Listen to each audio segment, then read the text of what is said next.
Vivre FM. Vivre FM.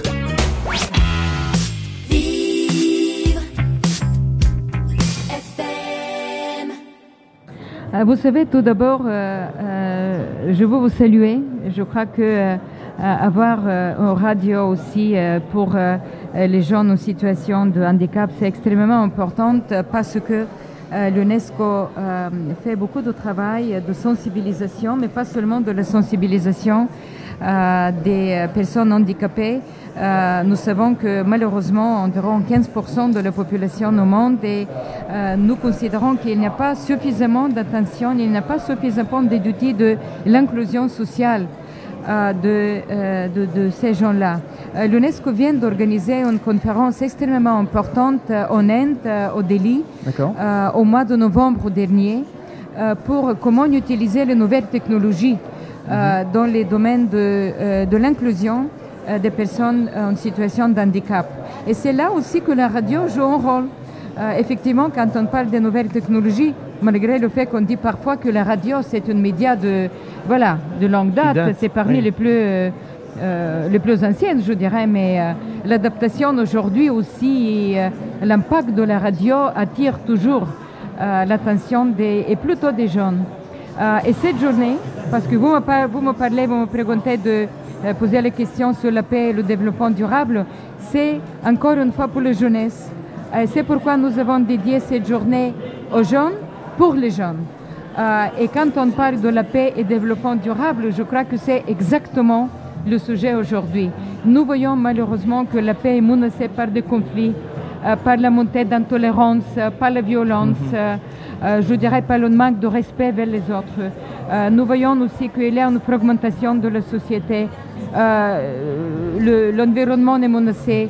Nous voyons qu'il y a aujourd'hui des changements climatiques. Il y a le COP21 qui est la conférence extrêmement importante qui va être organisée ici en France début décembre. Il y a beaucoup d'attentes. Et dans toute, je dirais, cette responsabilité de l'UNESCO, nous sommes impliqués et c'est bien de parler de ça aussi pendant cette journée internationale mondiale de la radio, parce que la radio, c'est le média de diffuser exactement de tels messages. D'accord. Avec l'UNESCO, comment vous faites pour faire respecter les droits fondamentaux ? Ah, mais vous voyez, je crois que c'est l'ADN de l'UNESCO, la mission de l'UNESCO. L'UNESCO a été créée il y a 70 ans. Nous allons fêter cette année 70 ans de notre création. C'est pour respecter les droits humains, parce que l'UNESCO a été créée après la grande tragédie de la Seconde Guerre mondiale, après l'Holocauste que nous avons commémoré aussi avec la libération du camp de concentration. Et la mission de l'UNESCO était exactement de respecter les droits humains, de respecter les autres, d'avoir la diversité qui existe dans le monde et donner à travers la coopération dans le domaine de l'éducation, de la science, la culture, valoriser la culture, le patrimoine de chaque société, de chaque peuple, de créer une autre atmosphère pour la dignité humaine à travers le monde. Qu'est-ce que vous faites pour les jeunes handicapés ? Pour les jeunes handicapés, comme j'ai dit, nous avons organisé cette grande conférence sur les nouvelles technologies et la conférence a adopté un plan d'action très important, aussi orienté beaucoup sur le domaine de l'éducation, comment utiliser les nouvelles technologies pour les personnes, pour les jeunes en situation d'handicapé. Nous avons aussi mobilisé beaucoup de nos partenaires au sein des Nations Unies pour qu'il y ait, je dirais, plus de programmes concrets dans ce domaine-là. Et le plus important, nous, je dirais, mobilisons les pays membres parce que nous considérons qu'il doit avoir des politiques concrètes au niveau national pour l'inclusion sociale des jeunes handicapés. Comment vous faites pour que les pays les plus défavorisés puissent accéder à la radio ? Pour l'UNESCO, c'est un long travail. Nous sommes les seuls parmi les Nations Unies de créer des radios communautaires. Nous avons créé des dizaines de radios communautaires dans beaucoup de pays.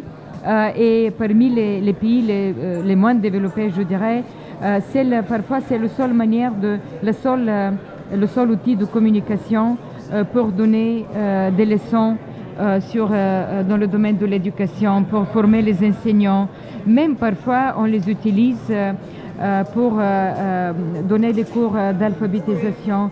Il y a un long travail de sensibilisation et nous sommes très fiers que l'UNESCO a initié, créé ces radios communautaires et continue de le faire aussi en ce moment-là. Mais je dirais attirer la jeunesse à travers la radio pour qu'il y ait plus d'inclusion sociale. Merci beaucoup Irina Bokova d'avoir accordé quelques minutes de votre temps. Vous êtes, je le rappelle, directrice générale de l'UNESCO et vous venez de vous faire interviewer par un jeune qui nous vient de l'EREA. C'était Maxime Bunel. Merci Maxime d'avoir interviewé Irina. Merci beaucoup Irina d'être venue sur le plateau de Vivre FM et merci de nous avoir accueillis à l'UNESCO pour la journée mondiale de la radio. On continuera de parler avec les jeunes qui nous viennent de l'EREA juste après Julien Doré, Chou Wasabi. Vous pouvez toujours nous parler sur Facebook et sur Twitter, #VFM 2015.